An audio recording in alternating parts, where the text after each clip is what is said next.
Hey, hey you. Yeah, you, the one who tuned into the Pin Pals podcast. Are you looking to get custom pins made super easy? Are you new to the pin game and don't know where to start? Perhaps you don't even know the difference between soft enamel and hard enamel. Or maybe you're a polished pin maker, you've been in the game for a while, but your current manufacturer just isn't cutting it. Well, I got some good news for you. My friends over at Your Stuff Made can help make you custom pins. They are wizards at this kind of stuff. They work under strict ethical guidelines so you know your pins are being produced clean and safe for the environment. Their team actually cares about what they make. And best of all, they're not a middleman. They have direct access and control over tools, machinery, and resources needed to make enamel pins. So this means super low costs and fast shipping times. They are the real deal. And speaking of deals, you know where I'm going with this. I got one for you. If you order custom pins from Your Stuff Made, you can save 10% off your entire order. And with this inflation going crazy these days, 10% can be huge. Especially if you're new to the pin game, every dollar counts. So all you have to do is visit yourstuffmade.com, fill out a quote, and under the referral section, select the Pin Pals podcast. That'll tell them that I sent you, and that's how you get 10% off all your custom pin orders. Once again, the place to be is yourstuffmade.com. Let them know the Pin Pals podcast sent you. So, what are you waiting for? Start creating today. Welcome back to the Pin Pals podcast, the podcast about enamel pins and the people and culture behind them. I'm your host, Eric from Warrior Pins. Thanks for tuning in. Be sure to rate, review, and subscribe to the podcast wherever you're watching this. Make sure you're following us on the social medias at Pin Pals Podcast. And if you want, you can take it a step further and email in your questions, comments, love notes, etc. at thepinpalspodcast@gmail.com. If you want to support the podcast directly, you can do so by visiting buymeacoffee.com/pinpalspodcast. Lots of fun, exclusive perks. Link will be in the show notes. I'm going to be dropping lots of exclusive content from San Diego Comic-Con and Patches and Pins Expo in Anaheim throughout the coming weeks, so stay tuned for that awesomeness. Now, this week I chat with my good pin pals, Pins by Charlie. Yes, you've probably heard that name on the podcast before. That's because they've been a Buy Me a Coffee supporter since pretty much day one. Pins by Charlie is an Atlanta-based pin shop run by Chris and Nick. And I believe Nick's middle name is Charlie, hence the name Pins by Charlie. But we get into that during the conversation. These dudes were an absolute joy to chat with. They're incredibly smart, funny, creative, ambitious. Their approach to pins is pretty awesome. We get into so much during our conversation. The story behind their first pins and the lessons they've learned from that, the dynamics of running a pin shop with someone else. They get super transparent with Etsy ads, so much so that they reveal exactly how much they've spent and gained from Etsy ads. Pretty wild stuff. Mistakes they've made throughout the years and some words of wisdom when it comes to communicating with manufacturers. We really do talk about a lot, so I think you're going to want to have your notepads out, because there's a lot of value, a lot of insight coming from this conversation. So with that being said, enjoy my conversation with my pin pals, Pins by Charlie. Chris and Charlie, welcome to Pin Pals. How's it going, guys? Thanks, man. Good, man. Thanks for having us. Okay, who's who for the listeners? So Charlie right here. And Chris. Okay, Chris and Charlie. Yes, sir. Awesome. And the two of you combined make Pins by Charlie. Pins by Charlie. So why don't you go ahead and just kind of give a formal introduction into who you guys are and Pins by Charlie. Sure. Yeah. So really the funny story is, so Chris and I have known each other for probably a little over 13 years now. So we met each other back in high school. And so we've been really best friends since then. And Pins by Charlie, it's funny. It's as you know, things kind of evolve as you try things out. And we had always joked in high school about starting like a clothing brand. Mm-hmm. I think the name of it was Ambrody or something dumb. I don't remember why it was called that or what the story was behind it. But that was kind of the first inkling of us wanting to make something. Yeah. And so it kind of evolved as we started making more things. And Chris started making some scarves, and he was like, hey, I got this design. And Irish Gambino was kind of the first one that we kind of ran with.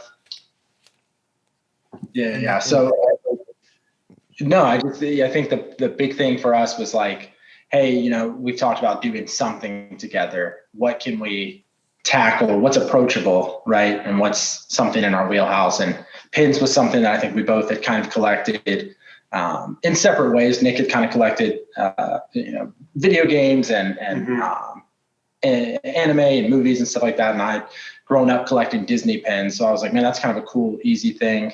Can't be that hard to take a design that we have in mind and put it together. And when Avengers Endgame came out, we were like, oh man, I have this great idea. We were like, hey, should we do a t-shirt? Should we do something? And Nick was like, why don't we do a pin and see if that's something we can take off? And I think at the time we weren't even really planning on making a pin business. It was just, we want to get a pin made and say that we did it. Yeah. And that's why we did Pins by Charlie, because it was just something quick where we were just like, we want to do these. We want to try and get them out and see like how the reception is. Yeah. And so he was like, let's just call it Pins by Charlie and kind of see where that goes. And obviously it kind of took off a little bit after that. Yeah. And I think the first pin, I mean, we didn't even have a logo or anything yet. We literally were just like, let's put it out there on Reddit and see what people say, which was wild. Like the way that, because we certainly didn't expect it to do what it did. But we had initially thought like, hey, let's put it out there. Go look at like a middleman, right? I don't even remember who we used for the first one, but we didn't source it ourselves. We used someone here in the US to hook it up. And we were like, oh, with this price, we could probably, if we sold 50, we would probably break even, and cover our shipping costs and not lose money on the deal. And we threw it up in a couple of different subreddits on Reddit. And we had like a Google sheet, like a Google form that people were just filling out their information. And then they were Venmoing us like $10, $15. And we did it one day. We used to work at the same company, and we like sent the form live and put the post up one day.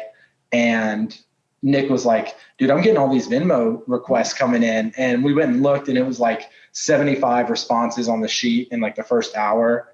And I was like, oh, like this is serious. It was crazy. I think we ended up doing like just north of 150 total for that pin. And which one was it again? That was the Irish Gambino one. So the Iron Man / Childish Gambino. Oh, he's got the array. I have some, but I don't have that one in front of me. I think I do have that one on the board behind me. Yeah. I had to pull like a couple gems. Yeah. Yeah. So this is the first one we did. Let's see. So it's it was right after Endgame, and he did it's like the I Love You 3005. So it's the Childish Gambino with the Iron Man quote. And it was one of those things that I think was so niche that we were like, nobody's going to care about this. Like, it's such a cross section to find. Marvel fans, yeah, they think that's pretty apparent. But then like rap Marvel fans who also collect pins is kind of small. So we were just kind of blown away. And that was 2019. We did that. And we had a huge response from that. And it was kind of like, okay, what's next, but I don't want to steamroll you, man. So you tell us where you want us to go with it. No, man, no, that was great. Yeah, I don't have that pin, but I do have that magnet on my fridge.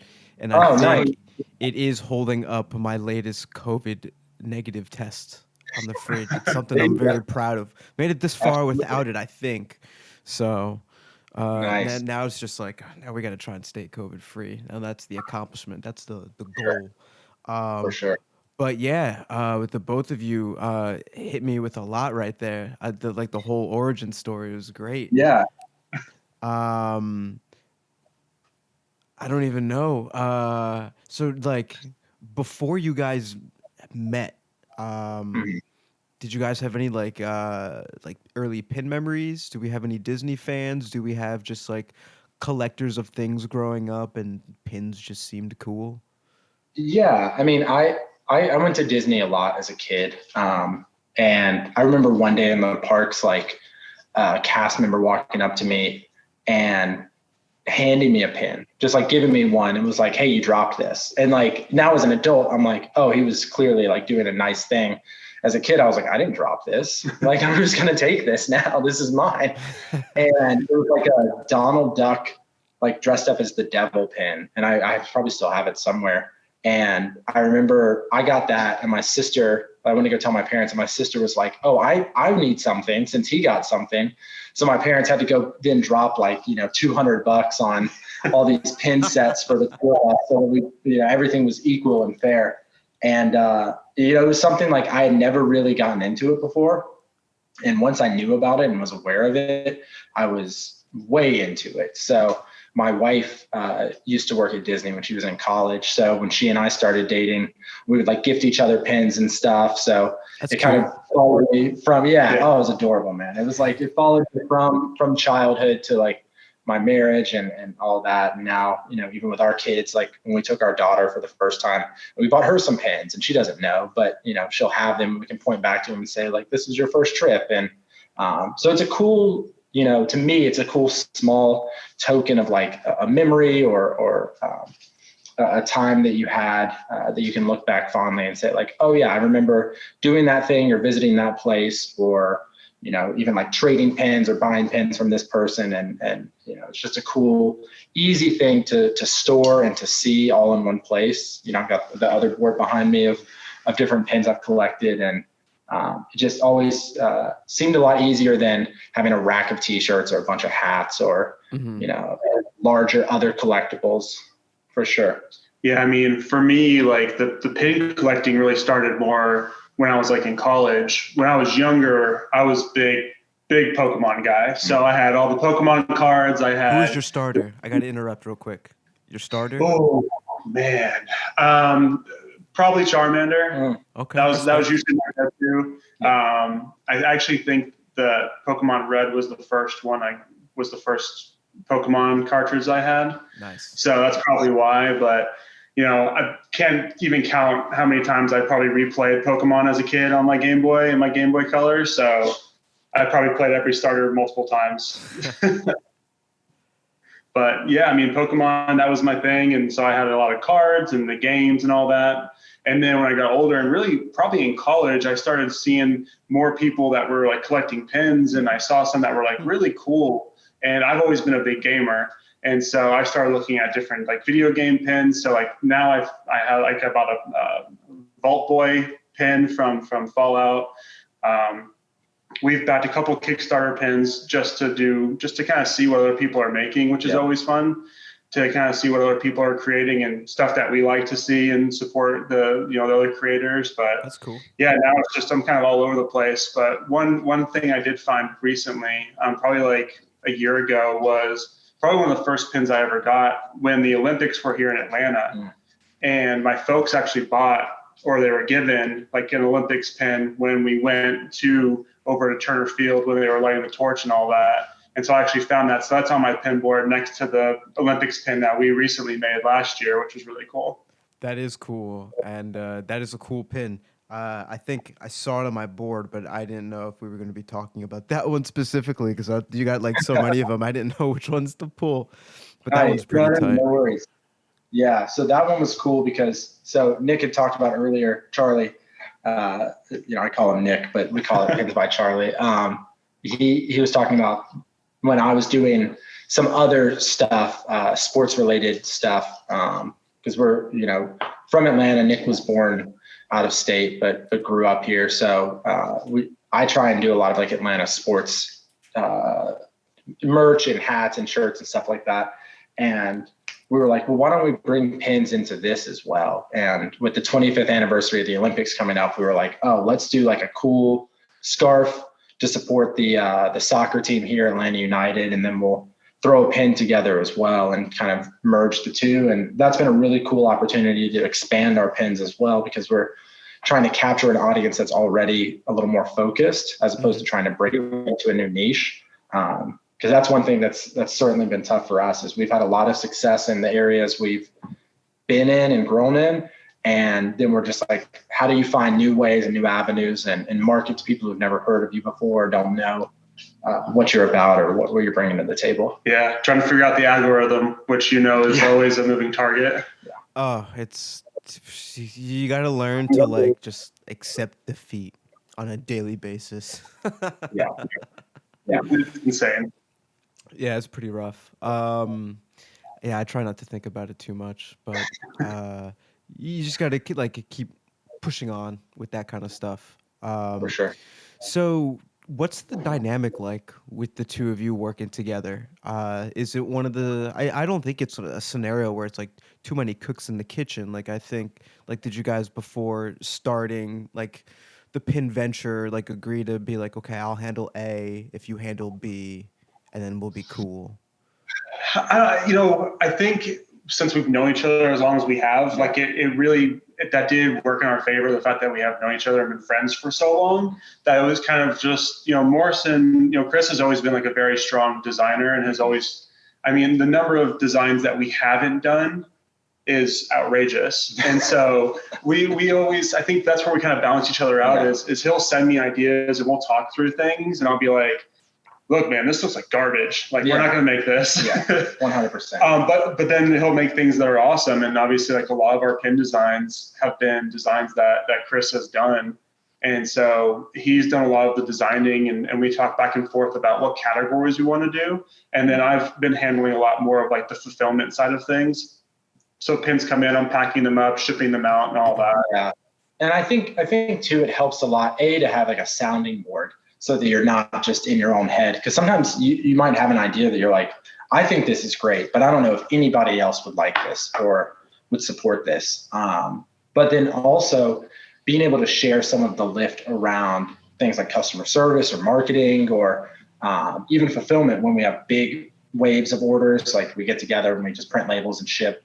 Kind of like the Pin Lab guys, right? They do their like 200, 300 orders. We don't do that many, but we do knock them all out at once so that it's simple. And having the ability to say, hey, my life is busy right now, but I know someone else has my back in this. And, that means our customers are happy because they're not kind of pushed to the wayside or, if I have to travel, like I don't feel guilty shutting the shop down for a week or something because I know, Charlie can take care of it while I'm gone. Okay. Oh, so it's a really cool like yin yang flow between the two of you. Like 100%. Yeah. That's really cool. I was always curious, when I was interviewing BB Create, they seem to have like a really great dynamic, but I feel like maybe you just got lucky, because there's so many horror stories and like me even just trying to like work with friends in like bands and stuff like that. We're not even like trying to make money or anything like that, but doing something for like free, and it's just still, it can be not trying to call anyone out or any of my former bands, but it can be kind of difficult when you have a lot of like, I guess, type A people together in a room and all these different influences and things like that. But it sounds like having that friendship beforehand really is like the key to this vessel. I think one of the big things is knowing like this isn't our day job. Like it's not going to make us rich anytime soon. Like it's not the end of the world if something goes wrong. And like check your ego at the door, right? Like if Nick thinks that an idea is bad that I'm putting out there, it's not that he thinks I'm a bad designer. He just doesn't think this idea is going to sell, or he doesn't think this one's going to stick. And in the same way, if I'm like, hey, we need to change how we're approaching X, Y, or Z, it's not because I think he's incompetent. Like it's because I think that what we're doing is good and we can do it better. Right. Yeah. I mean, that's how we started doing Etsy ads. That was something that obviously we had heard you talk about multiple times, but Chris really kind of pushed us to start looking into it more and really start diving into it, where I was maybe a little bit more hesitant than we should have been, seeing the success we've seen from it now. For sure. Yeah. Okay. So since you guys brought it up, let's talk about it.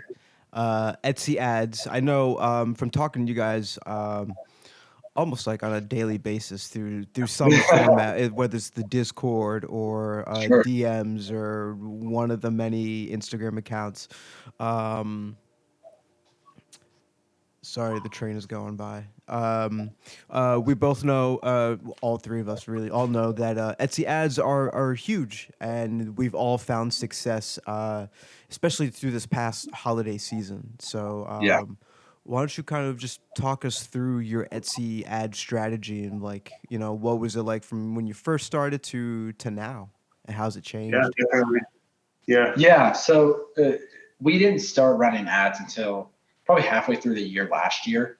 And I think it worked for us because up until that point, we didn't really have a full suite of products that we thought we could put in front of people, right? So we had heard one of your episodes about your ad budget, and I think you were doing like $25 a day at the time or something. Something ludicrous like that. Insane, yeah. And I'm telling Charlie, I'm like, don't worry. He said he only spends like $2 a day, $3 a day. So we went out for these like high level keywords, and I think the first 2 days we spent like $22 each day, and I was like, all right, we got to pull this back. Like we're way off budget. So we streamed it down. We kind of played with some numbers. I think we landed on like $250 a day. We just oscillate between $2 and $3 depending on what we're seeing. And we really tried to tighten up those keywords. And then the big thing for us was putting everything we had out there, but only advertising stuff that we didn't think would organically get in front of the right eyes. Mm-hmm. So we have some products that via some partnerships that we've had in the past, or just because they're popular mediums or properties, they get searched a lot. And they when someone searches for a Childish Gambino pin, we're one of the only people that makes that. So it shows up pretty easily in their search. We don't have to push that. But some of the more competitive areas, Harry Potter and Star Wars that we just moved into, like you do have to put some money behind that because there's so much out there in that space that we know if we want to be competitive and we want to get sales, we have to do it. Yeah. I can give you some numbers if you want to hear numbers. Ooh, I'd love to hear some numbers. Yeah, we got the numbers for you. Yeah. Baby. One thing I was curious. Maybe you could add this to the end of the list. How many people are searching for Childish Gambino pins a month? Do you happen to have that number? Yeah, I could probably pull that. It's pretty interesting. So last year, keep in mind this was like 6 or 7 months worth of ads. So we had 117,000 ad views. 1,300 clicks from that, 32 orders from those clicks. So there's that conversion number dipping a little bit. So to anybody who's listening, don't be discouraged if you see all these views and then you don't get orders. Like it's there because so from that we got $626 of revenue on 342 in spend. That's not bad. And you know what? That's not bad at all. That's people that wouldn't have seen us otherwise. Yeah, right? That's the big thing too, is just getting our name out there. Because as you know, like we're still very junior in the pin game. We're still very new in the industry. And so being able to just get in front of more people and have people see the PBC name has been huge for us. I love how you guys say PBC. That's pretty funny. But yeah, okay, that's pretty good. Especially like, I feel like you got a lot of impressions, so maybe a lot of those impressions did come from the beginning when you were targeting a lot of the more generic kind of like keywords. So tell me a little bit about your like keyword like method. Like what did you go from to what did you honing a little bit more into?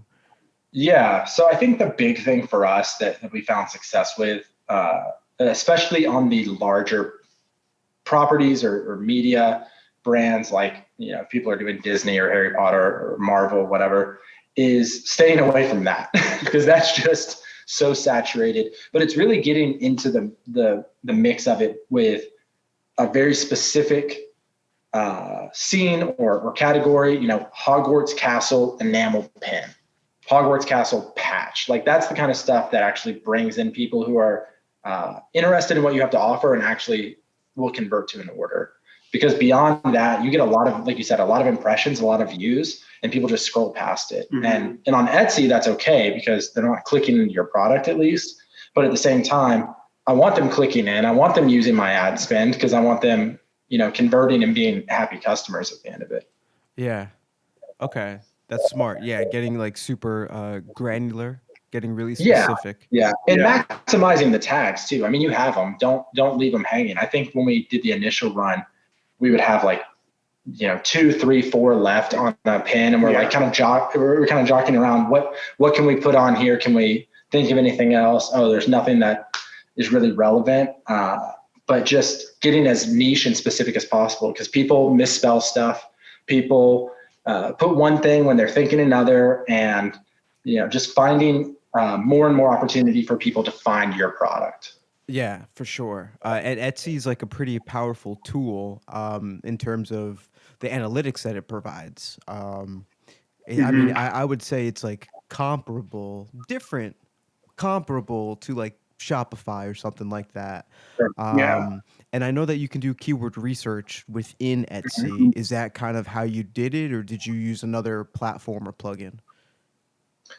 We've done some of it.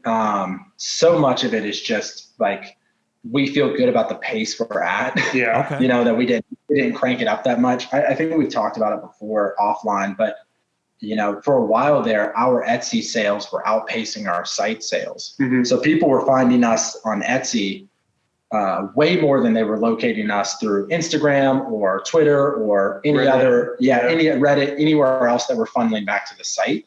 So for us, it was like, this train working. We want to figure out how we get this other one rolling at the same time. Very interesting. Fascinating. It really is. Like, I'm getting sidetracked, and I'm thinking about like my own Etsy ads, and like remembering the process of just like, oh, these are the keywords that like led to purchases, or that led to like a ton of impressions. Was there anything, do you remember anything that stands out in terms of something that was completely unrelated, but you kept getting like search tags or searches from? That's a good question. String of turtles, the plant string of turtles. I Really? was paying for clicks for that search term for a while. We get a lot. I've seen a lot from like non-pin related things. So it's the same category, but it's just like a something patch, a something bandana.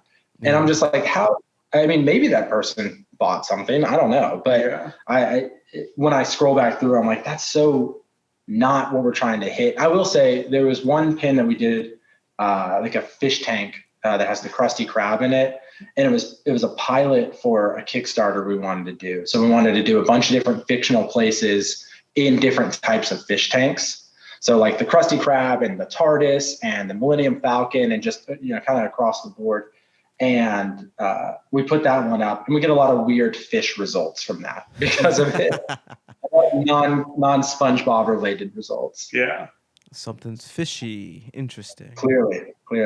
I like that. Well, I like the idea of just like creating a series, and then you can have just like, have fun with it and reach out to all these different fandoms with that.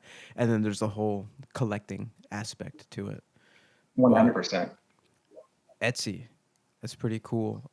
In terms of, I don't know, 2022, and how are you guys going to go about like tackling Etsy? Do you feel like there's anything you've learned, anything that you want to like revamp as far as keywords or even pictures? Yeah, so we've gone back and forth about that, and really making sure like both of our sites align correctly, because there have been times where we're quick to try and launch something, and something will be called something will be called like Krusty Krab Fish Tank on our website, but on Etsy we just have it as like, I don't even remember what we have it as on Etsy. Something like under the sea restaurant or something, and like we haven't. There's been times where we haven't like had the names match up, and so we want to make sure that there's that cross functionality there, where like things look the same and match up. Yeah. Brand cohesion. Yeah, brand cohesion for sure. And then just making sure like we're making the most out of the traffic we're getting. Yeah. One thing that obviously about Etsy, which is awesome, is the cart abandonment and when people like favorite your items on there. And so like that's something that we've looked at, making sure that when people favorite our items, if they don't buy them, like either a coupon code gets sent out to them like 24 hours later or something that like we can try and bring them back in to buy, whatever it is they were looking at. So we've started to see some more success with that towards the end of the year. We'll probably be a little bit more aggressive, I think, in it this year. And then, just the photos, making sure everything, we do the white backdrop, getting the pin on there and making sure it looks nice and clean. And so, too, like the card idea that you came up with is huge for Etsy orders. Yeah. So like Charlie kind of kicked around once we started seeing more traction saying, hey, we got to send something out to these people to funnel them back to the website. Because, Etsy's great. I mean, it's a huge tool and opportunity, but you got to pay every time you list. You got to pay when you convert to an order. So for us, it's like we want to get these people back in our Rolodex. So we just include a little, thank you card that has on there, 5 stars. We really, hope you enjoy this. So we're trying to get that review, get our ranking up, but then also here's a coupon code for next time you want to buy something. Check out pinsbycharlie.com so that you can try and win them back on your home turf and maybe put them into that catalog so that they know where to go next time. They don't just have to find you on Etsy. Right. So the discount code goes for your website. For the website. Yeah. Okay. Smart. Yeah. You definitely want to try and keep them in your like ecosystem and let them know where you can find stuff available and stuff like that. Here's a question. Did you see an uptake in the number of 5-star reviews you started getting after like including those in your orders? Yeah. I mean, we haven't had We've had nothing. Thankfully, we've only had 5-star. Very thankful that we've gotten nothing but 5-star reviews, and it's always awesome to see. And sometimes, sometimes you get a little nervous when you see like so-and-so's reviewed you, and you never know how somebody's going to take the order that they got. And so thankfully, we've been very fortunate. We have awesome customers that we've worked with over the last couple of years. And so thankfully, we've gotten nothing but 5 stars on there. Yeah, I think we're very critical of ourselves and the work that we do. I think I think it's good to be, because I think it means you put out a good product, but like we constantly are telling ourselves like, hey, we got to do better than this, or, if our shipping timelines are long, like how can we shrink those down? So yeah, I'm always nervous when I click a review. When I get that notification, I'm like, oh God, please be another 5-star. Because anything less than that, and I'm like, I like made this person's experience awful. Like, and I want to go back and like mend it somehow. So I'm grateful, because especially when people write something, sometimes you get the 5-star and you're like happy about it. And when they write like, this is exactly what I was looking for, like someone, the Samurai Jack pin, it was Tom. It was the Tom from Toonami cereal pin. Someone was like, you don't see Tom from Toonami anywhere. Like, I wanted something like this for so long. And I was like, that's perfect. Like, that's why we did it. It's because you don't see it anywhere. And we want to give people the options that they may not have elsewhere. Mm-hmm. That's really cool. Really care about the customer. So then let me ask you, what do you think is the most important like aspect about customer experience and customer satisfaction and engagement and just keeping a happy customer? Yeah, definitely. I mean, we both come from customer service backgrounds. I worked in retail and restaurants all through high school and college. And so one thing that, Chris and I have always talked about is making sure that first of all, whenever we're making pins, the idea is we only make things that we ourselves would buy. Yeah. And that's something that's always been kind of important to us, as whenever we make different pins, is we're making things because these things don't exist. And like, we would buy them if they did exist. And so making sure that whatever we ship out is something that we'd want to receive if we were buying it. Yeah. Yeah. And I think there's something to like making that unboxing an experience, making it something that's like memorable, because when you get, not dogging on people, how people do their business, that's totally up to them. But like, if you just got like a poly bag with a pin in it, like tossed in a mailer or an envelope, it's like, there's no experience to that. It is what you ordered, right? That's cool. But like the backing card, the tissue paper, the discount codes and stuff, the bags for limited edition. We started doing bags for limited edition pins, and giving them something that's a takeaway from that experience, a unique backing card for every pin that we do. Just something that stands out in people's minds, because pin collectors typically buy from a lot of different stores. And we want to be the one that they remember as like standing out or being a little bit different, or at least like sticking in their memory so that they feel comfortable coming back and buying more from us. Oh, absolutely. And it's cool to like hear you guys talk about it because I was able to experience what you talked about just a while ago, a couple months ago. I think maybe like during the summertime, I did an unboxing video with the package that you guys sent, and I think it was like 17 pins or something like that in there. It was huge. The video was so long. Yeah. But the experience was awesome. I got those velvet limited edition like bags. Um, this was probably like my favorite pin Yeah. that was sent over. I'm a big Childish Gambino fan, so he sees Like like that. records like this was really cool. But just like setting aside the fact that like personally this resonates with me, but the presentation for it too was like really cool. And as a pin maker, I'm like, well, damn, now I got to get myself some fancy ass bags with my logos on them. And I'll tell you what, I think one thing that stands out big for us is like, it's not expensive to do something unique. It doesn't have to be. You know, I think you do it a lot with the stamped envelopes and stamped bags and tags that you, like when I ordered this shirt and it had like your custom tag on it, like that doesn't have to be a super expensive thing. It doesn't have to be a gift box that plays music when you open it up. Like people just want to feel like you put some thought into what you were presenting, other than just churning out orders. Like if we're not Amazon, we're not just like trying to convert order after order. Yeah. Like when someone buys from us, they're trusting us to deliver what they're asking for, but also like add some personality to it. I think that's why people support small business in the first place. Yeah, to show that we're genuinely thankful for their business. Yeah. This is always our key. Yeah, absolutely.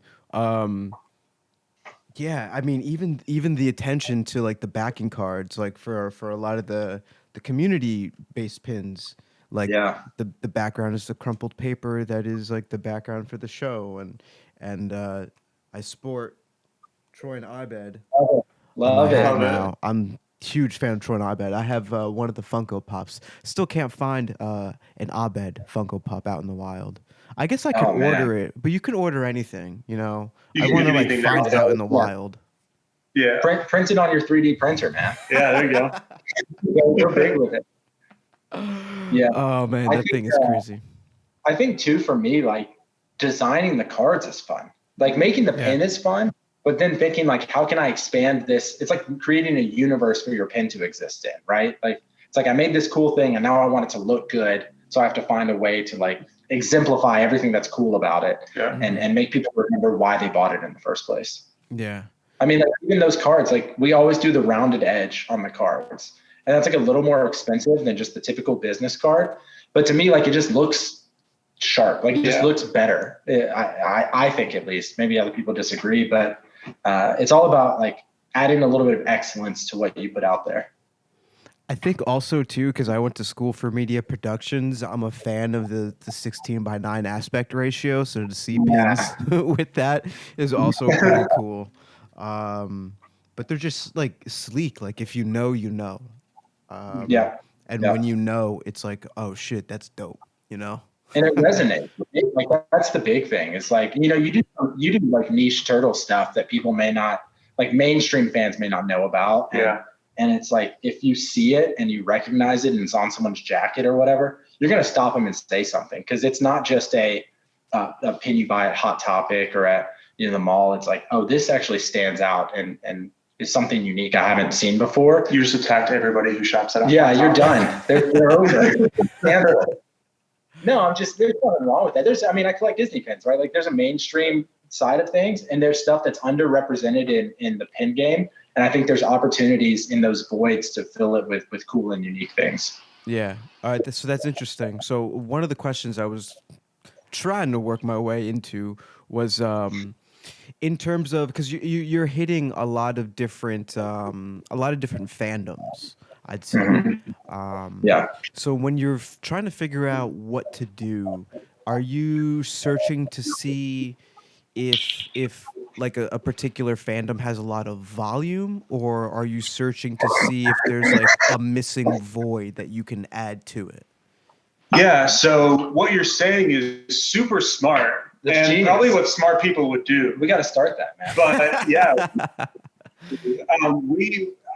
we really just make what we want to make. Yeah. And like I said, like we make what we would buy. And so we've rolled the dice on a lot of pins, like the community pins. Like obviously community has an awesome following and they have an awesome community that backs the show. Yeah. But we made those, we didn't do pre-orders for those. We just wouldn't make them because like we're big community fans. Like we love the show and we knew that a decent number of people would buy them. And the Trobed pin has been an awesome seller for us. Yeah. But like our Daft Punk pin, we did not know what we were going to do. Chris had made that design probably a year before we even made it. So we made this pin and you show it off. Yeah. And I think, I'm not sure if you have it or not, but we can probably get you a better version or a better video of this. So it's got the two spinning heads on it. And Charlie's a huge Daft Punk fan, I think kind of the same way we are with Gambino. And he was like, I want to do something with Daft Punk. And I was like, I don't know that market. Like, if you think it's good, if you think it's there, let's do it. And then he was like, what if we do like spinning turntables on it? So we designed it up, sent it over to the manufacturer, and the price was just like atrocious. It's crazy. I mean, it was so high. You got 3 molds, you got moving parts. Like it's, oh my God. it's high, right? You're talking $20+ a pin cost. And then you got to package it. And, we still do all of the bells and whistles for it. So we're like, man, I just don't know if people will spend $35 on a 2-inch pin, right? And we put it out there, and the response was insane. I mean, I think we just sold out of our A grades, and because people saw it and they were just like, "That's unique. I resonate with this. I like this. I want to support this." And the price tag doesn't really mean anything if you really emotionally connect with what you see and what's being put out there. Mm-hmm. Mm-hmm. Oh, that's so interesting. That's so cool. I just last night, I don't know the order in which I'm going to release these podcasts, but I am, to anyone listening and not aware, I'm batch recording. So yesterday I was talking with someone who also is kind of innovating in the pin world and thinking outside the box. So when you show me that turntable with the 2 helmets and they spin and stuff, like, that's cool. That's like, that's like the new wave of like the pin game, like coming in. Like we're moving away from just like your staple or basic run of the mill, overdone, however you want to like call it or say it or whatever the case might be, from just like static pins to now, we're exploring more premium features and we're looking at how to make pins move and how to add more depth to them and stuff like that. That's really cool. Yeah, appreciate it. No, it was something that I'm so glad we did. Yeah. Like I said, the initial investment, like we didn't do a pre-order for it. I was just like, let's do it. I mean, it was like $1,000 out of pocket to get them done, to get the first run. And it was like the 4th pin we did. Yeah. I mean, it was like it was all risk, no mitigation whatsoever. We just went for it. Yeah, it was a dice roll, but it paid off. And I mean, it's my favorite pin. I know sometimes you ask like what our favorite pins are, and for me, the Daft Punk pin will forever be probably my favorite pin. Just because I'm such a big Daft Punk fan. I have Daft Punk tattooed on my arm, and so like the turntable was like a no-brainer when he sent me the design. Oh, that is cool. That is rad. Chris, what's your favorite pin so far? Dude, I got too many. They're all Let me see that. So we don't bend yet. So oh my God! Please let it glow when they're opening up a briefcase, and I want it to glow. That's a good idea. We gotta have it. If you like in the after, like when you were editing this, if you can add that effect, that'd be really cool. We don't bend yet, but we started putting together like our bending, our table here. I mean, I don't know, man. There's a lot of good ones. I like the new Harry Potter stuff. I like that whole series. I think just something about like the jumbo pens is really cool. And I'll go with that for now. I don't know. That seems kind of trendy. Yeah, it changes like every month, but it's whatever new cool idea we have coming out. That's our problem. That's why we make so many. Like we joke because in 2019 we made 1 pin, In 2020, we made 1 pin. And in 2021, we made like 37 pins. Like it was just. We did a dumb amount of pins last year. Once we went in, we were like, let's go all in. Yeah. Basically. The biggest goal for us last year was like building up, you got to build up the catalog. You're going to have things that people want to come and see. And for the longest time, we were the Gambino boys. Yeah. Like all we had were Childish Gambino pins, which we loved. And we have an awesome fan base that supports us with the Gambino stuff. And we've connected with other Gambino creators as well. But we really wanted to start branching out. And so last year we branched out into, stocks and sports and Harry Potter, Star Wars, video games. We finally made a Fallout pin. And so that's kind of the goal again for this year, is to kind of continue to expand and do some more. I want to do more video game. I want to do a couple anime pins. I'm a big weeboo. I'm a nerd at heart. So that's something that I definitely want to do. And I know more, Chris wants to do some more sports stuff and some other unique pins as well. So yeah. Dudes, holy cow.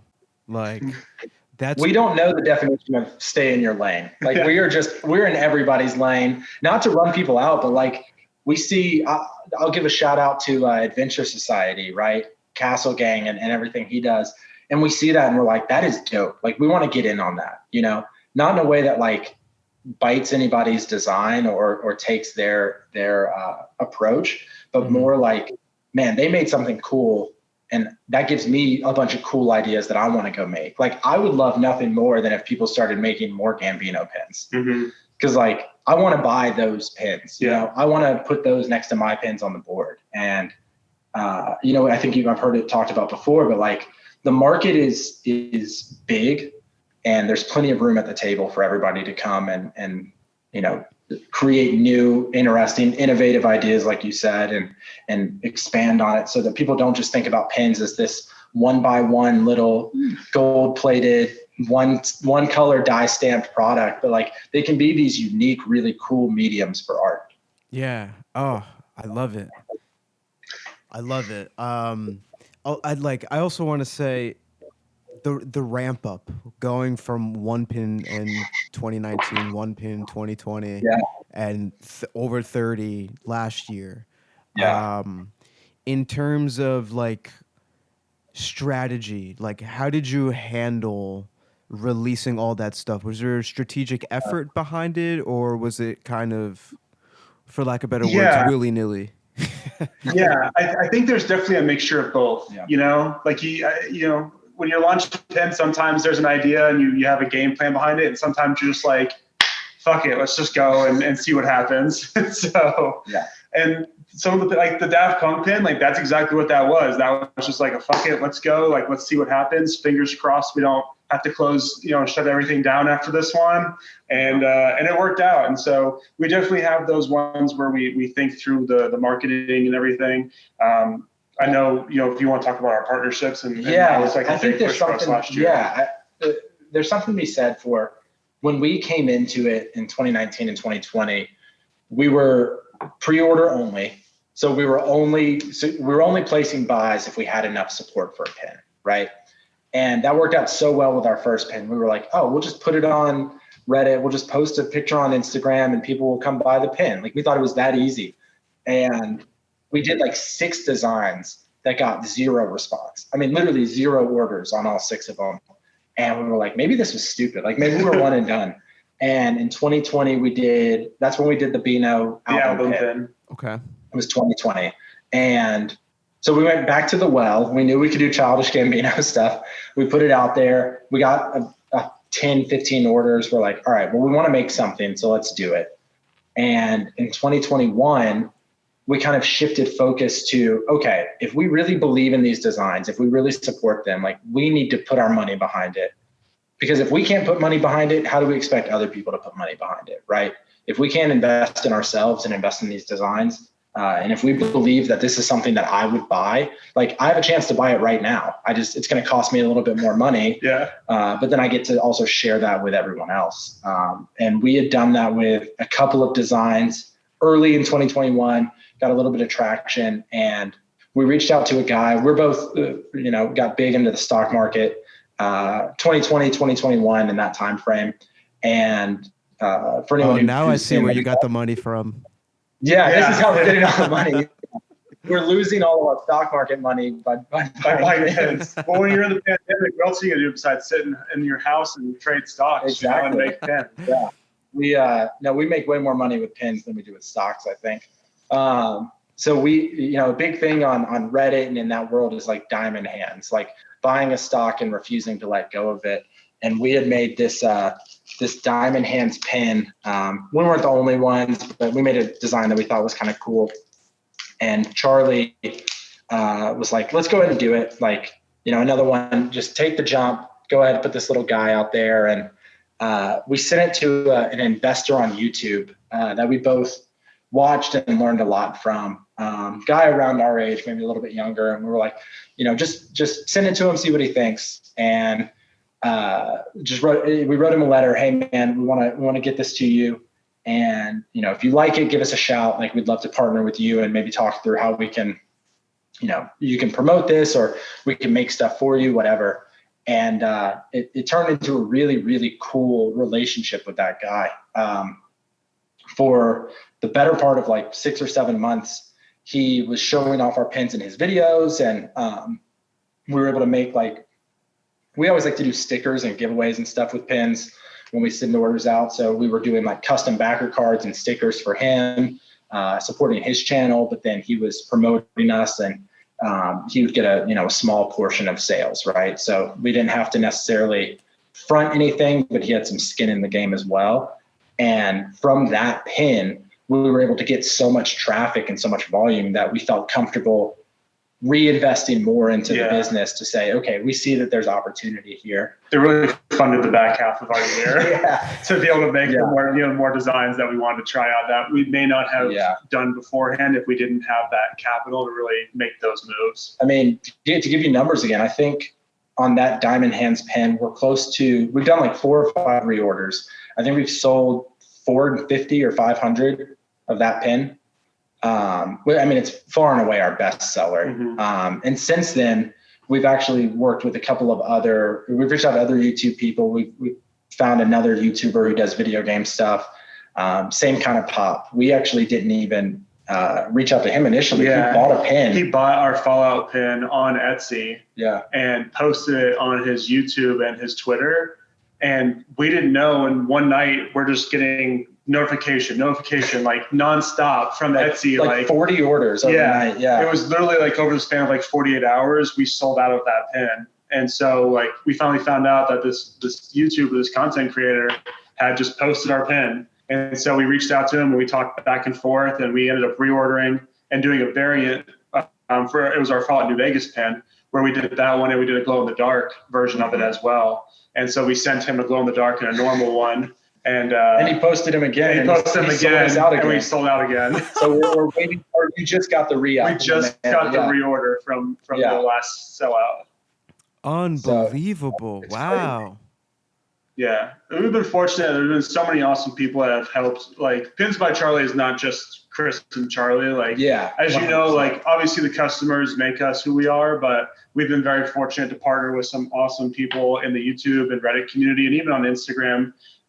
Some of the Childish Gambino pages that we've partnered with in the past who've helped promote our pins have been awesome. And so with the algorithm doing what it does, I mean, those type of partnerships have definitely helped keep us, moving pins. Yeah, definitely. I think despite whatever the algorithm does from here on out into like the future, like having other people talk about your stuff in like an organic way like that, like talking directly to like your target audience, like 100%. That's as good as it can get with something like that. Yeah. So is that something that you guys are going to try and pursue this year? Like more YouTubers or influencers? I think our big goal, we had the cool thing about working as a duo is like, we do have like formalized meetings. I know BB Create talked about like having a schedule and when you get together, like you need to, focus on work, and we're a couple of goofballs, so we tend to not do that very well. But we did have like a year-end meeting, and our big, like highlighted at the top, triple underline was like YouTube partnerships, like get in front of people who are viewing content. And I think that extends to other platforms. I think TikTok is one that, we tried, but it's hard. it's hard, but it's finding people who do know how to use that platform, right? Like I'm not going to go start a YouTube page tomorrow for pins and all of a sudden start selling. But if I find a Harry Potter YouTuber and they like what we're doing and they believe in it and they actually support it, then their fans are going to see that authenticity and they're going to want to be a part of it. Interesting. I'm mentally taking notes of YouTubers who I should be contacting now. Yeah, 100%. And it's funny because it wasn't anything. I think you see paid promotions on Instagram a lot. I think you see, obviously, Facebook is nothing but ads. And TikTok is big on the influencer side. Mm-hmm. YouTube is just still very organic, and it is vast and it is saturated, but people love and follow YouTube creators for whatever reason. Whatever that thing is. Yeah, like the Fallout New Vegas pin, like his followers love Fallout and love Fallout New Vegas. So when they saw our pin, they were like, gotta have it. Yeah. So it was just something like that where like we're both Fallout New Vegas fans. Like that's probably one of your favorite games. Yeah, probably. And I've probably played through it a few times. And so that was a no-brainer pin for us to make. And it just worked out that this guy, he's a big YouTuber in that community and he's well known in that community. So we just got very fortunate. That's so cool.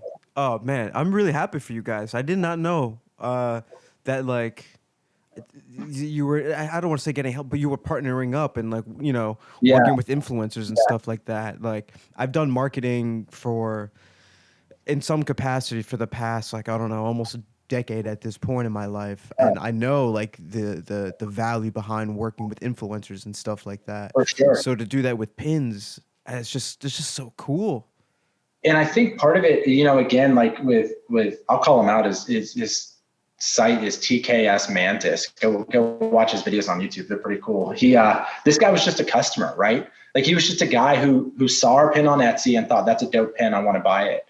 And then we had to chase him down and say, like, please, will you work with us? Like, we want to work with you because like you're doing something really cool and we think we're doing something cool. Like we want to be a part of it. And like most of those brands or those influencers, like they're just people, they're approachable. And we have 100 DMs that we've sent to people that went unread.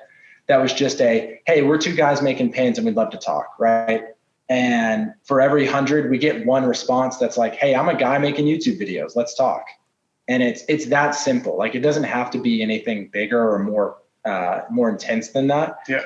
But I do think the results from that have been enormous and certainly something we hope to replicate this year. Yeah. Definitely. Crazy.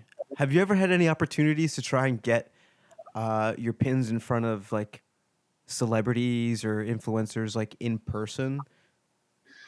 Well, obviously, like since the pandemic, we really haven't had many opportunities to do anything along those lines. One pin, and Chris is grabbing it right now. So we do have like the Atlanta side of things that we focus on as well, the Atlanta sports teams here. And so we're both big Atlanta United fans. And so one of our best players, Joseph Martinez, Chris designed this basically statue type pin of him.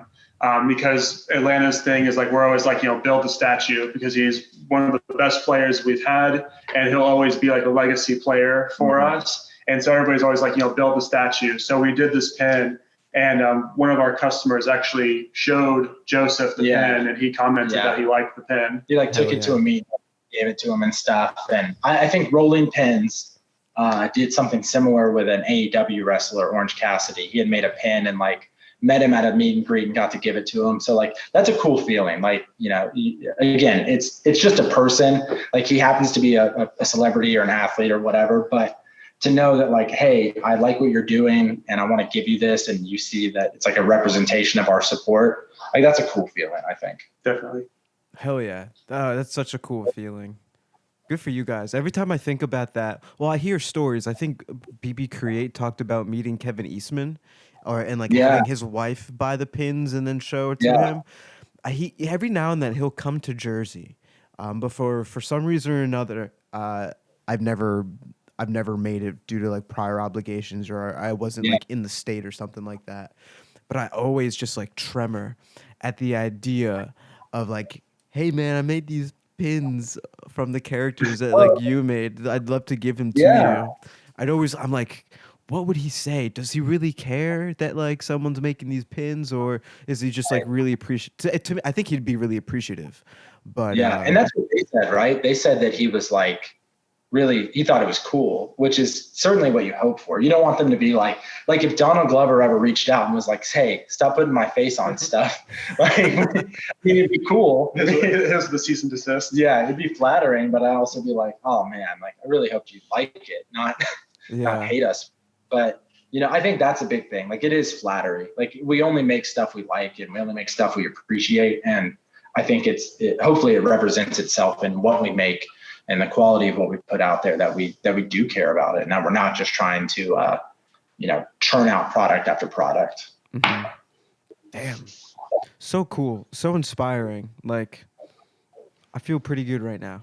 Just like thinking about that, and just, if you guys can do it, I can do it. But I have that mentality. If anyone can do it, I can do it. You can put your mind 100%. To it, like you can do it. Absolutely. I think you're hitting it though, man. Like, the pins is one of those things that's so approachable. Mm-hmm. Like, if you have an artist or not, I mean, there's a lot of successful people in the pin world that can't draw, that don't, they have ideas, but they go hire an artist, or they work with a manufacturer. Like, most of us are not building these pins by hand. Most of us are not working directly in a factory to create these. It's just something that we love and we want out in the world. Mm-hmm. And we take the initiative to go do it. And I think that's the big thing for up and coming pin makers. Because it was the same way for us. It was like, don't be scared. Yeah. Just jump in. Like, it doesn't have to be, like Chris said, like, it doesn't have to be an expensive $500, $600, $700, $1,000 project pen. You can roll the dice on $100 and get something that you want to get made, and just kind of get your feet wet. That's how we did Ironish Gambino. We did, our initial order was 100 pins, and we just kind of got our feet wet with it, see what was going to happen. And then as we got more and more orders, we had to do a reorder of another 100 pins of it to fulfill all the orders we were getting. And it was just one of those things where you just don't know till you give it a shot. So cool. That's great advice too. Just go for it. I think I say it on every episode. It is a low entry cost to get into and just kind of get your feet wet. But it's like it's a negligible amount where if you lose it, hopefully you get away, not lost money, but like a lesson learned or something like that. And if you're using Etsy, right? Like, it's basically free to put it out there. Mm-hmm. You get that first pin made, you list it, and it does a lot of the marketing for you. Yeah. It does all of the front end web stuff for you. Because I think for us, we were like, okay, well, we gotta build a site. Yeah. Move from the Google Forms that we had originally. We were just doing Google Forms. I mean, we temporarily had a Google site. Mm-hmm. So like, I made a custom Google site for free. And we had PayPal buy buttons built into the site. So I had to code these buttons so that it would go to like a link that just said like one pin. Oh, and then they could buy it through there. And the guy we were talking about, Adam, that we partnered with on the stock pins, posted a video while we were both gone. And we had no idea he was going to post about them. And he's like, hey, go to Pins by Charlie, check these out. And we start getting order after order. And like, we didn't even, we didn't have the pins in yet. Yeah, we didn't have the pins in yet. We were doing the reorder still. And it was like a catastrophe. And we had this site that crashed because it wasn't like an actual e-commerce site because I built it. It was so dumb. And we were like, man, we should have just done Etsy. But it really is one of those things that like, it can be as complicated as you want it to be. Yeah. You can, if you need something that's super bespoke and unique, you can make that. But if you just want to test the market and see what's out there, if you just want to get one pin made, like it's worth trying and seeing what's out there, because you'll connect with a lot of people who feel the same way you do and love the things you do. And it'll turn into a bigger passion project than just one pin. Cool. I just thought of a question now. Okay. So let's say someone, they got their first pin, okay, and it's a cheap amount, a small amount. The amount doesn't matter. I'm saying someone's able to afford making the first pin, and they happen to have an extra $200 for a marketing budget. How would you recommend they spend that extra $200 to get like this pin up and launched and like seen by people and whatnot? Yeah, I mean, I think it's twofold. I think first of all, like Chris just said, like Etsy, I would just throw it all on Etsy. Yeah. But I think, we've seen so much success with it. That would be like my lazy answer. But we've done some promotion on Instagram as well. Mm-hmm. But like if you're just doing like your first pin, you don't have like a business page or anything like that. I mean, for me, my thought would just be, go to Etsy, like build out your e-commerce page on there and really just intelligently build out your ad spend on there. Don't throw $25 a day on there like some people like a crazy man. Yeah. But a few dollars a day and just see the traction you get. Yeah. I definitely agree. Etsy ads, I mean, is huge. Know your market. That's the big thing. Mm-hmm. Is if your market is someone who's using Facebook, like that advertisement platform would be better for you. Wherever your buyers are, wherever that audience is, go meet them where they're at and put the product in front of them. I think that's step one. Step two, like I would just give the money away, man. Like nothing incentivizes people like money and opportunity. So like, I don't know if we were joking about, we talked about this months ago and we came up with a great idea for you was buy someone a pizza. You should do a raffle where like every order in a month gets entered in and then someone gets like a free pizza at the end of it. I mean, what's more turtle than that, right? Right. So I think like find something that makes you unique and makes you stand out and like ties into your brand. And like, I don't know, like I'll go buy vinyl albums of Gambino's music and I'll say like everyone who buys a pin this month gets entered into a raffle and the person at the end gets a bonus pin and this album. Yeah. The only other thing I would say is like freebies, kind of, reiterating on Chris, like a lot of like with like the Ironish Gambino pen, and I know I sent them to you, is like the stickers and the magnets that we did with that one. Some of our other pens, we've done like stickers for the first, 50 orders or 100 orders. So, I mean, those go a long way as well. People love that type of stuff. And again, it's what we talked about earlier, is just having that experience of opening the bag. We especially ship our stuff in black, padded envelopes because we want to like stand out from the rest of your mail and stuff. So we want it to be a fun experience when you're opening it up. Yeah. It was a great job. Again, I'll say it again, but I love the free pizza idea. And now I'm like, I got to set aside room in my marketing budget to DoorDash people pizza for like a virtual pizza date or something. You're on the hook for it now. That's a good idea. You order a pizza, they get a pizza, and you talk turtles for like an hour and through like Zoom or something. Dude, or every year it's like we'll all virtually screen like all three Ninja Turtle movies in one sitting. Love it.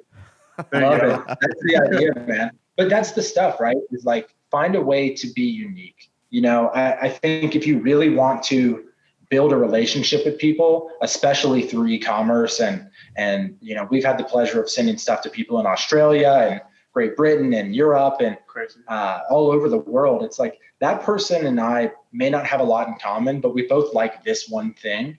So let me build on that, use that as a foundation to build a connection with them and make sure they realize like, oh, I'm more than just an order number to this person or these people or this business. I hope people listening are taking notes. Like, I think we're all getting schooled right now in some great pin practices. I appreciate that. Yeah, thank you. No, this is all really good stuff, and I'm feeling like pretty inspired.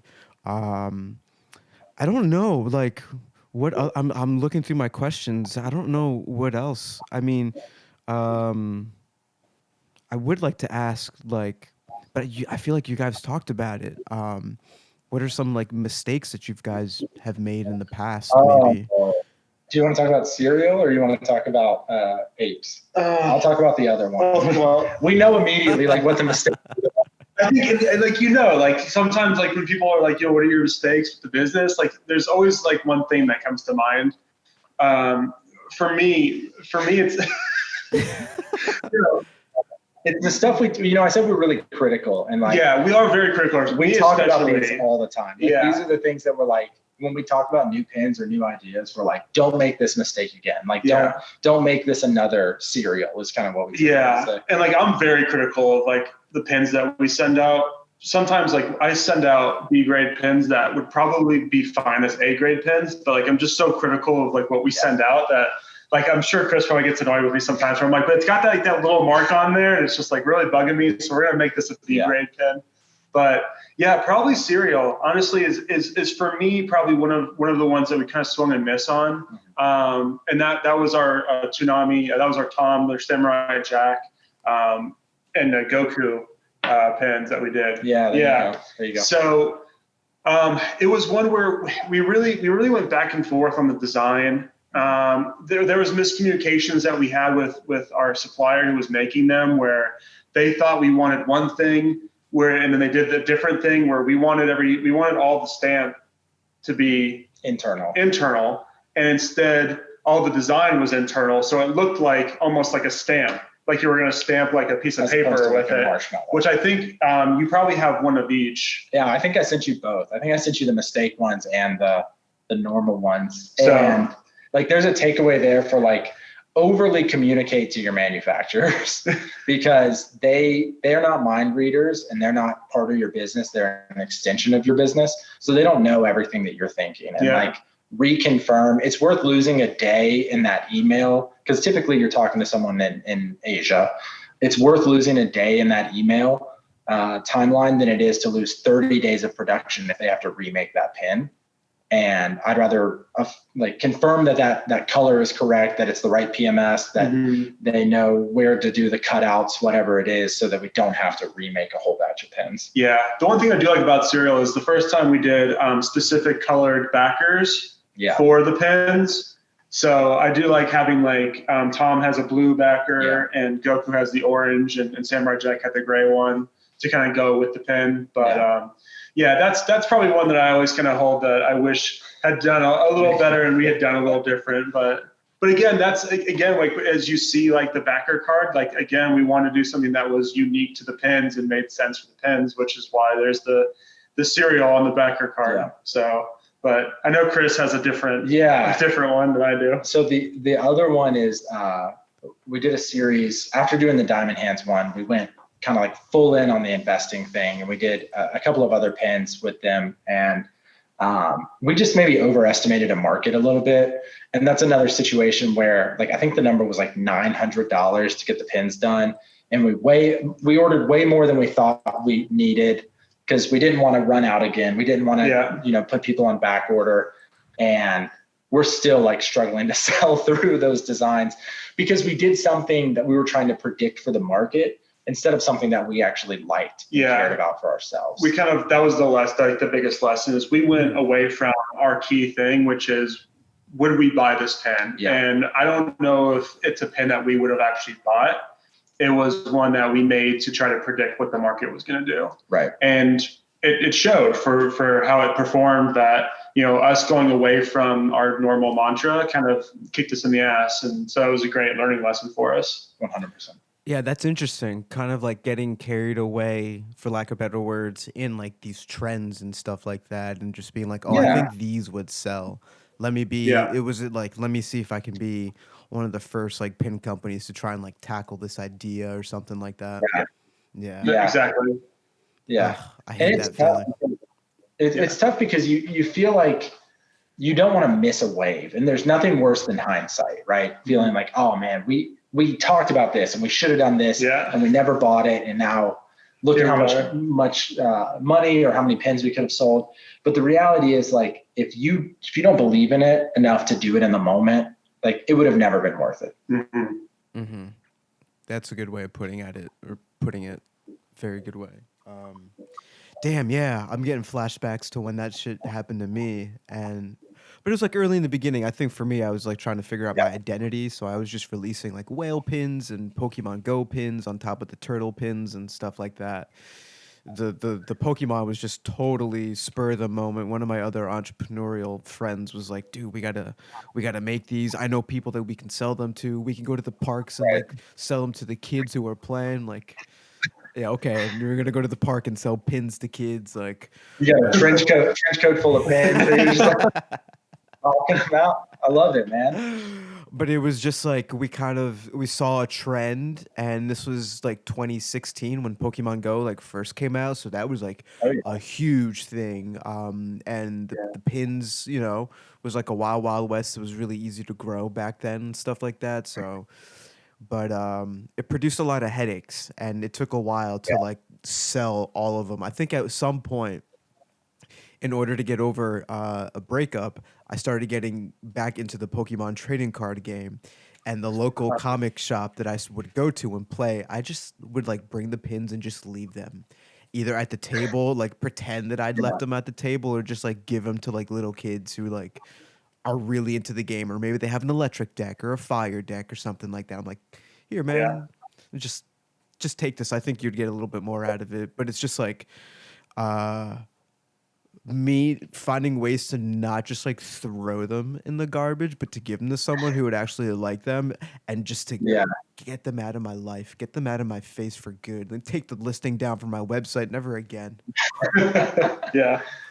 Feel that. It can be tough when you feel like you've made a mistake and you have product that you're like, I don't know what to do with this, right? And especially if it's a reminder of, hey, everything else is selling, but this is not. And I know that's a sunk cost.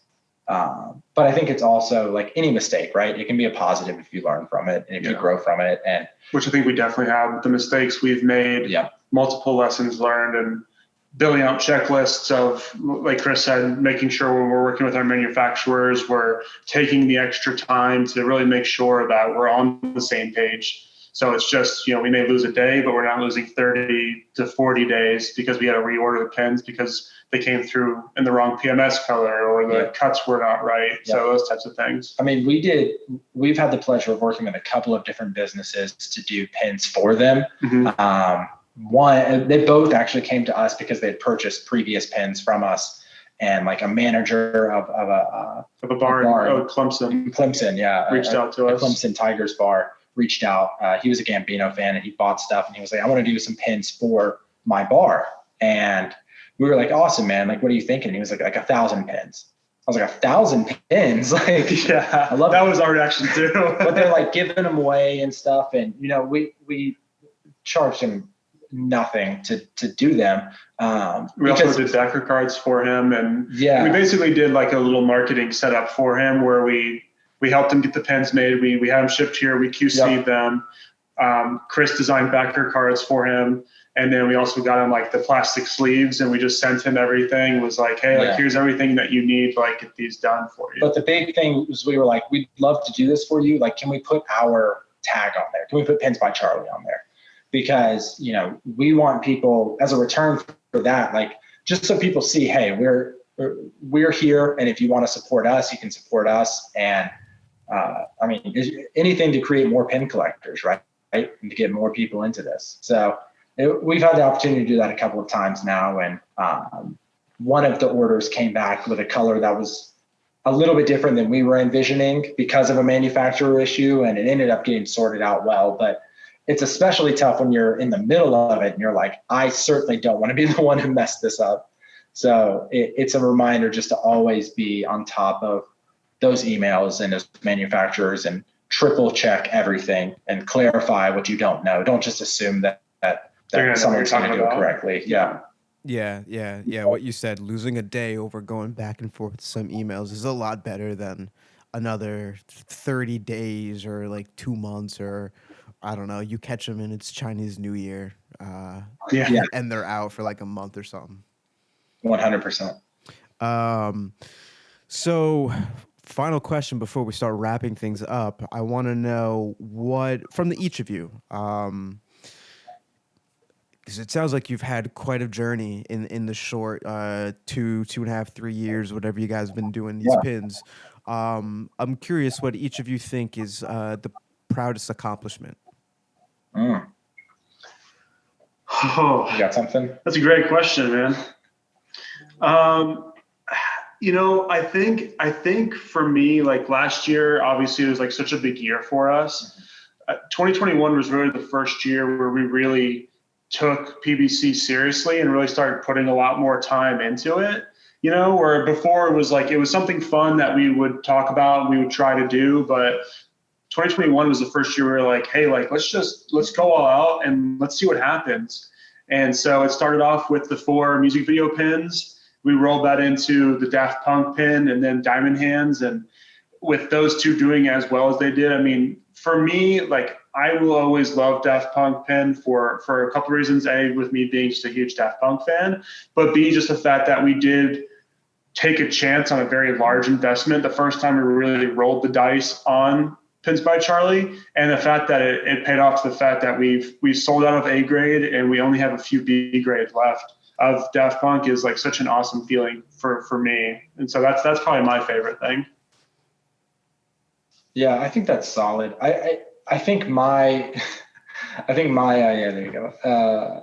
For me, it's like just starting it. I mean, I'm trying to think because there's been so many cool things that we've done and opportunities to get positive feedback from people or whatever. But like none of that, the podcast, like sitting here talking to you and some of the connections we've made through the Discord server and Instagram and like all of that doesn't happen if we don't just take a chance and try and make that first pin. So like I'm proud of us for saying like, hey, let's just come out of pocket and do this first thing and try something new that we haven't done before. And this has spurned us to try a bunch of new stuff. Like there are things that I never would have tried in other businesses that I work in, and other pet projects that we have. Like we're trying to move into the apparel space. Like that's a thing we want to do in 2022 is some branded apparel and some, starting in Gambino again, because that's kind of our market, but doing some stuff there. And it's like, we would have never tackled any of that had we never just made that first pin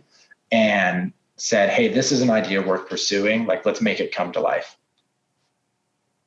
Great accomplishments.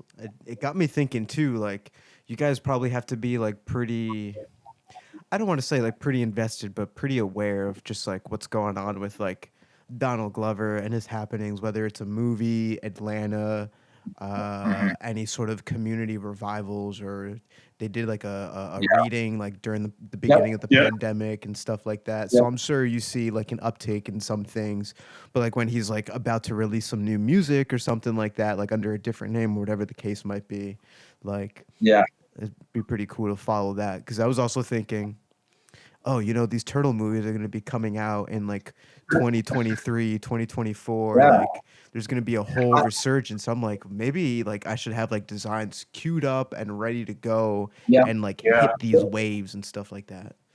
The hardest thing for us has been timing. Like we come up with an idea a week before and you're like, oh man, I needed this 3 months ago to actually execute. I mean, every Christmas, I think I need to do Christmas pins. Mm-hmm. Like I love Christmas pins. I see them on my Instagram feed. I see a droid with a little, Santa hat on, and I'm like, I love it. Like, I want to do that.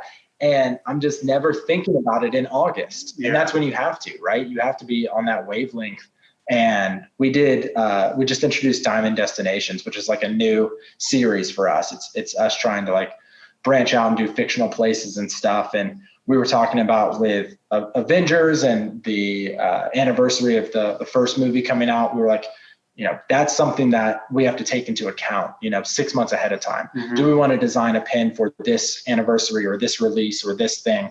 If it's going to include this place, the Harry Potter reunion, right? Like we wanted to have the Hogwarts pin done before the reunion, because if there's an uptick in searches, then we need to be there. Yeah, we need to be there if we're going to have a chance to thrive in this space. Awesome. But it sounds like a lot of work. It is a lot, man, but that goes back to like do what you love, right? Yeah, I mean we always said like if at any point like PVC becomes something we don't enjoy and we're just we're spending too much time on it and like we're dealing with like maybe customers that aren't happy with us, or like we're having a lot of manufacturing issues, or we just don't have the time anymore. And we've always said like when it comes to that point, like maybe it's time to walk away. But I mean, we still have so much fun doing it. Like again, we love the communities that we're in, and the people who share our stuff and talk about our stuff, and we're still having fun making stuff. So I think until it gets to the point where it feels like a job and we're not having fun, then we kind of take a step back and figure out what that looks like. 100%. Yeah, that's a good way of looking at it too. How do you guys like personally like to tune out and like kind of rest the mind and take mental health breaks and stuff like that? Yeah, I mean, you and I talked about this the other day. Like, I'm a big lo-fi music guy, so a lot of time, like, I usually have that playing nonstop in my apartment or on my headphones or something. So that's usually like how I kind of get away from it all. But other than that, I'll just try to like get out and like walk, especially during the workday. I know we talked about that the other day of just like trying to, reset your mind and get into the right mental space when you're just sitting in the same office or the same desk for 8, 9, 10 hours. Because like we're working our day jobs, and then at night we're packing pens or updating the website or social media or doing all of those different things, and we're doing those things at our desks. So it's like, okay, well, I spent 10 hours or 12 hours at my desk today, and so let me get up at least and walk around and do some different things. So I love to say I do like yoga and stuff, but I'm not flexible enough to do yoga. I don't do that, unfortunately. Right. Yeah, I have 2 small kids. I have a 2-year-old and a 1-year-old. So like doing pin stuff like is my downtime. Like this is what I do for fun and to decompress. Like I do this, I do some of the other designs, but like sitting down in Photoshop for like 3 hours and listening to like music or putting on a podcast, is like that's decompressing for me. Like just, and I know it's kind of counterintuitive. Like I'm still in front of a computer, but I get to use a part of my mind that I don't get to use the rest of the day. So to me, that's like a fun way to escape from responsibility. Escape from the kids. Just to refresh and remember, like, this is another thing that I love, like I love my life and I love every aspect of it. And this is a piece that I get to still utilize and enjoy, that could otherwise deteriorate if I weren't doing it. Awesome. Just curious, just trying to pick up some more tips for myself. Really, that was a selfish question, a selfish ask. Love it. Love it. Before we move on to like the rapid fire, this or that kind of portion, do you guys have any questions? I mean, I feel like we talk to you every day, so it's really hard to ask you questions. I talk to you all the time. Yeah, I don't know if this is going in the podcast or not, but like, we bug Eric all the time about like, dude, look at this design. Do you like this? Is this cool? Are we doing this the right way? Hey, how are you marketing right now? Can you send us 5,000 of your followers? Yeah. Please? You drop us a shout out or something, or? No, I mean, I think that's one really cool thing about the Discord that you started, but also just like the podcast and the community it's built is we've reached out to other people on the podcast and asked questions all the time about like, hey man, I'm thinking about entering this space. Do you have tips? Or I'm struggling on this platform and I see you have like a bunch of followers and retweets or a bunch of like likes on your videos. How are you doing that? Like, is there a tip or something that I can take away? And the community has been really, really open to support that and answer questions and give feedback. And that's just a cool vibe. Yeah. So like we ask questions. Like we it's not that we don't have any ever. We just don't have any right now because we like dish them out all the time. Yeah, because we probably already asked them earlier today on Discord. Exactly.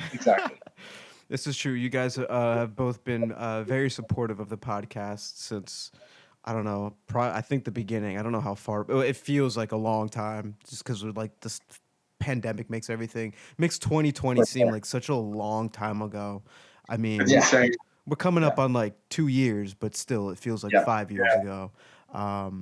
But yeah, you guys definitely help with the engagement and stuff like that, whether it's on the Discord or on the Instagram or something like that. And super appreciative. Like that's how like communities like get built.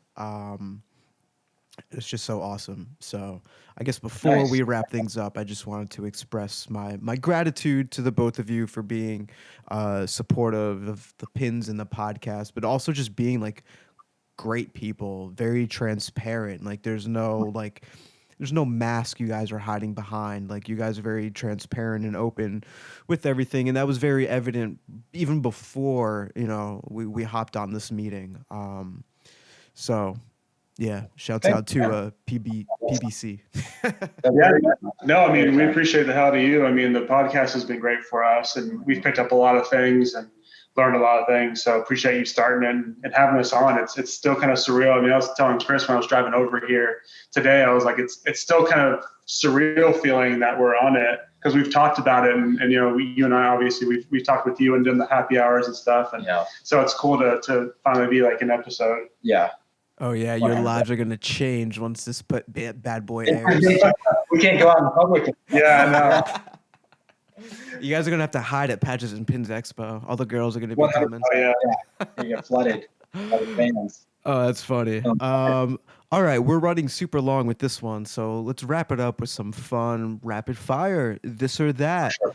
Let's do it. Yeah. I don't know how this is gonna work with two people, so I guess just give your answers each. I guess. Yeah. We'll see how Yeah, similar we or can. different you are. We'll see how yin and yang you are, maybe. Yeah. Soft enamel or hard enamel? Hard enamel. Soft enamel. Ooh, see, love that. Complement I love each the other. details of the lines, man. I like the line. I like the structure and the rigidity of it. Yeah. It's so hard. One day I'm soft enamel, the other day I'm hard enamel. Like that sounds inappropriate, but I kind of like it. Go for that, actually. Dyed enamel pins or glow in the dark enamel pins? Dyed. No, glow in the dark. No, glow in the dark for real. It's so cool. We have done some, and they are cool to see. Dyed is fun though. But it's fun. Yeah. Okay, maybe you guys can come to an understanding with this one. Rubber backings or metal clutch backings? Oh, 100% rubber. Rubber backings. 1000% rubber.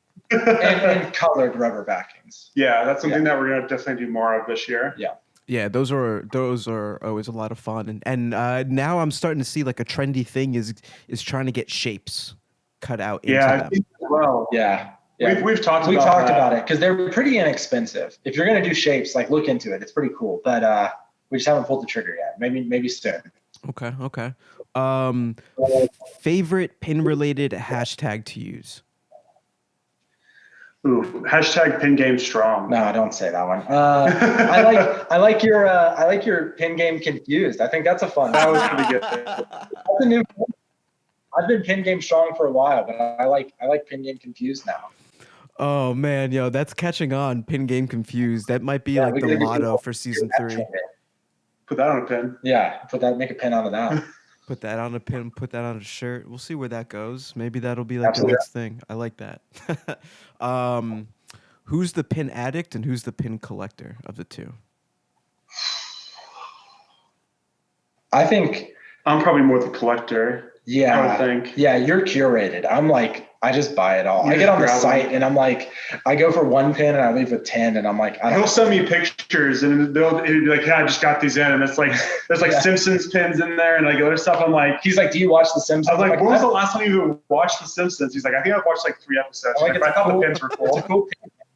I'm trying to support small businesses. Where I'll very similar to how we make our pins. Like I'll only buy like what I like, but like he'll like, this looks cool, I'm gonna buy this one. Yeah. So yeah. I love the way you guys banter with each other. Like old married couple. Yeah, for sure. Where is your favorite place to wear a pin?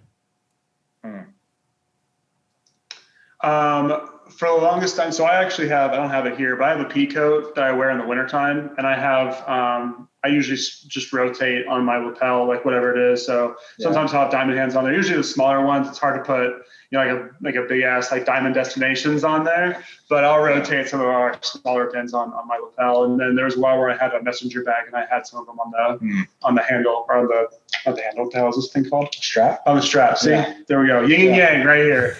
No, I'm in the same vein. Jean jacket. I did the denim jacket. Yeah, nice. Simple lapel. I like the one look. It's a nice focus in. Yeah. Yeah. It always starts off with just one. Yeah. But then I'm like, maybe I can sprinkle in some more color, or I'm really feeling this right now. Or sometimes, honestly, I'll just like put pins on my jacket, take the picture, do it for the gram, and then that's what I'm rocking for like the next month. Yeah, definitely. I love it. Favorite pizza toppings? Pepperoni. Oh, pepperoni and bacon. It's I guess that's I mean, Meat Lovers is good. I order it's a chicken and banana peppers pizza. That's like always sharp. I forgot you like that. It always hits the spot, man. That's the one.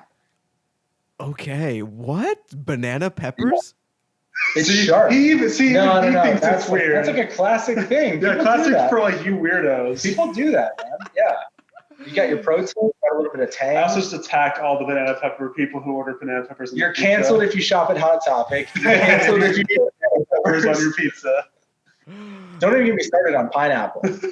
Oh man, that's interesting. No, I don't know if I've ever had a banana pepper or like, so that on a pizza.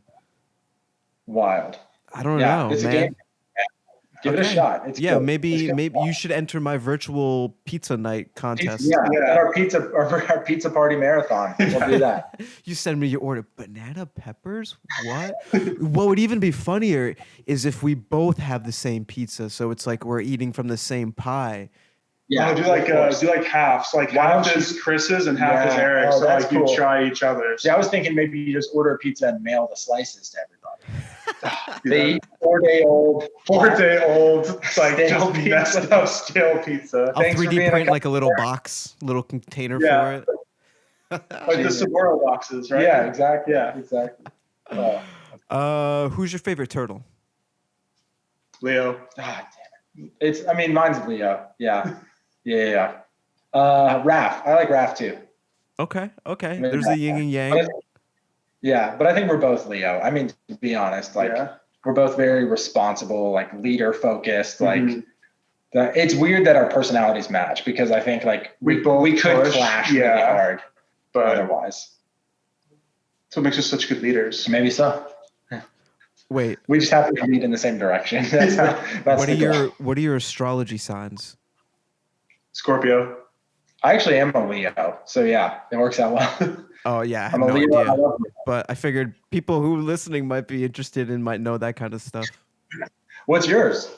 I'm a Gemini. Okay. Oh, nice. I guess. I don't know what they mean, but me neither. I'm never gonna tell somebody bad. Maybe a Cancer, I'd be like, that's not good. But but I don't know. I just know that I don't think I'm supposed to date another Gemini. Okay. All right. I don't know. Yeah, see, I don't know the rules. But now you've put that out there in the ether, so yeah, like people know. They can put that on your Wikipedia page now. I think it'd be pretty cool if someone were to make a Wikipedia page and then edit it because they listen to the podcast. So I'll take that as a win. Final question. This one goes out to each of you. I'm sure you know what's coming up.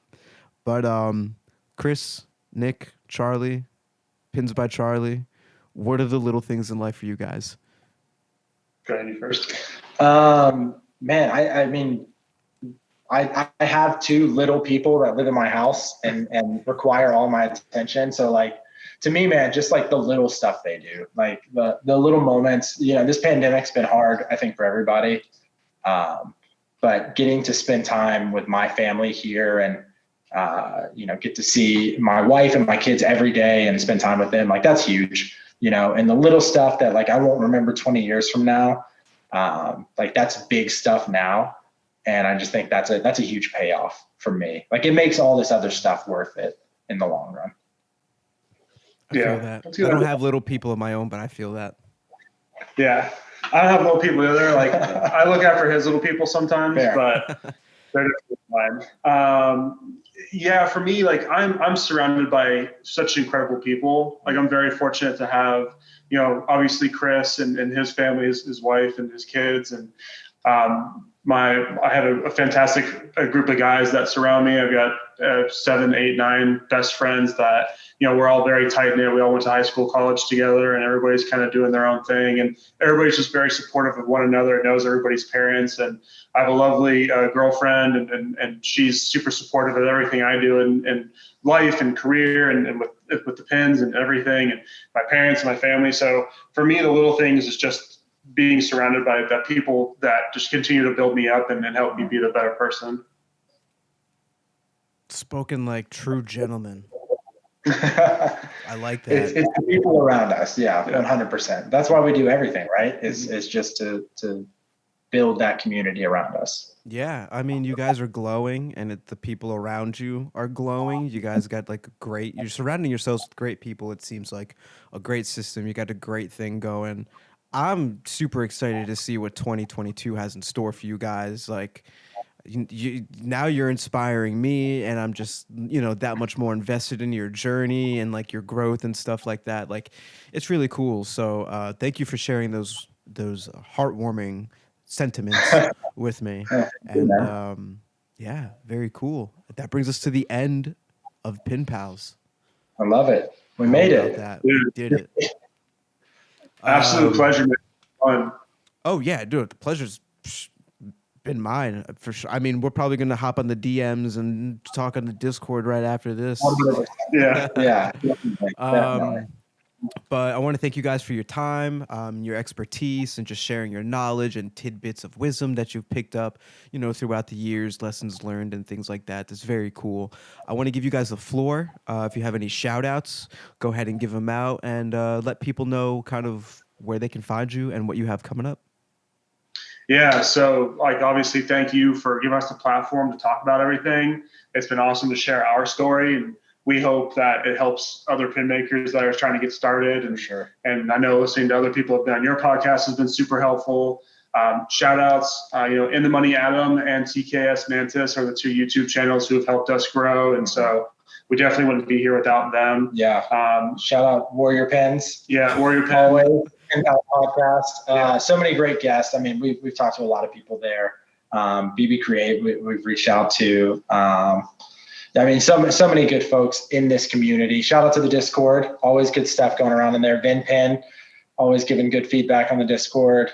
Some Pin Lord is on there, right? So there's a lot of cool folks there. Yeah, and I think you can catch us at pinsbycharlie.com, at pinsbycharlie on pretty much every platform there is out there.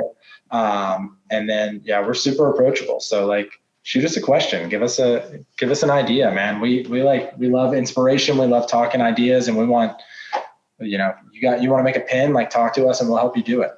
That's what it's all about, right? I love it. Yeah. You guys are very approachable. I mean, probably going to create and design some cool things in the future. Whoever's listening to the podcast or just like, what you guys got going on yourself. So very cool. I'm trying to jog my memory. I think I'm thinking too much right now. This is also a really long podcast. I'm like, did we cross all the T's and like dot the I's? I think we're good.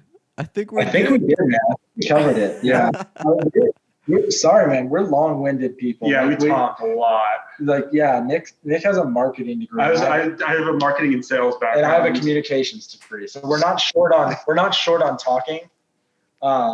This would be a 4-hour podcast if you didn't tell us to shut up at some point. Yeah, thank God we're not doing it, because it would just be like the guests would never get to talk. It would just be us like spewing out on top of them. But no, man, very cool, dude. Thank you for doing this with us, man. This is awesome. This platform, the podcast for sure. I think like a lot of the success we had last year wouldn't have happened without the podcast. 100%. And like without the community you built and the resources, and like we started on Etsy because of the podcast. Mm-hmm. Like that was never something in our game plan. We didn't think it really mattered. We were like, oh, we have this good following because of Gambino and stuff. So we just didn't really care. And finally we were like, let's do Etsy. And then we were like, let's do Etsy ads. And because of that, like the Fallout pin would have never found that guy. Yeah, it's opened a whole new world for us. Community. So it's like, little stuff like that, man. Like it may seem small and it may seem obvious, but there's a lot of pin makers out there who just aren't in every single avenue and aren't really, they can't see the full landscape of what exists in front of them. And I think this podcast has done a lot to shine light on that and how unique each approach is. Everybody does it differently. So it's just it's a really cool thing that you put together for sure. What a review. Well, I appreciate that. Yeah, I mean, that's the goal, just trying to build a community of like-minded people who, it's not a matter of competition, but like, let's inspire each other. Let's share like the knowledge that we've learned, because it's going to work differently for everyone. We all going to have our own approach and stuff like that. And, 100%. Yeah. Was that two of the little people? No. My wife just got home, so the garage was super loud. No, we're good though. No, man. Yeah, no, this was good. That was a great conversation too. Yeah, that's awesome.